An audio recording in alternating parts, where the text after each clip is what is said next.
Okey guys, jangan lupa kita akan bersama artis kita pada 15 hari bulan ini, iaitu Azlan and the Typewriter featuring dengan Big Jam Band bersama dengan Akadai Vlog dekat sini malam hari Jumaat 15 hari bulan. So set your date, set your alarm. 15 Julai ini kita bersama dengan Azlan dan Typewriter. Come on, let's see the montage. Assalamualaikum, salam sejahtera kepada semua teman-teman saya yang berada di Kuching, Sarawak. Jangan lupa saksikan persembahan saya pada 15 hari bulan ini di Culture City Kuching. Alright, siap-siap semua. Hello guys, jumpa lagi kita dekat Akadai Vlog. Yang kali ini kita dekat Culture City. So kita nak pergi praktis dulu dalam. So jom, let's go. Yeah, tim mukbang. Hello. Culture.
Kopi openg.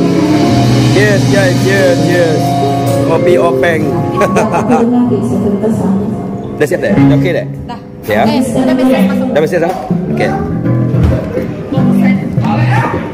Ayo dah Lagu Cina ke lagu Paya?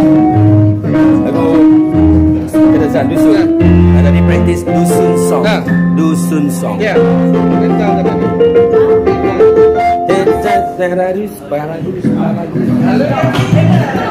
suara guys pun hilang. Still practice time, so preparing. Tengok keadaan. Hah? Okay. Yeah, are you ready? Happy birthday. Happy birthday. Hari hari birthday. Hari birthday. Oh, cuaca di luar sangat panas. So hot outside. Sebaik kasih sikit. Saya mencari kima. Right. Ni tak puas hati. Orang tak puas hati. Kekalahan kepada Harry Potter. Belum puas hati ya. Kita akan pergi ke next.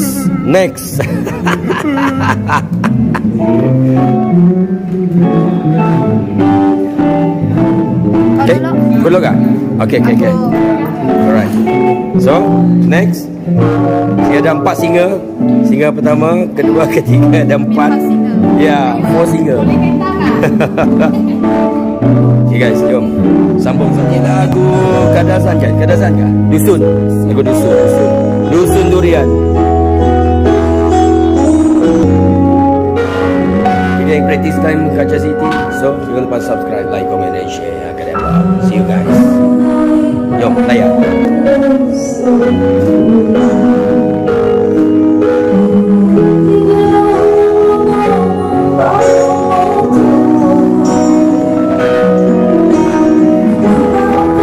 Ready lagu anda? Standby. Ini daripada Jakarta, Indonesia. Jauh.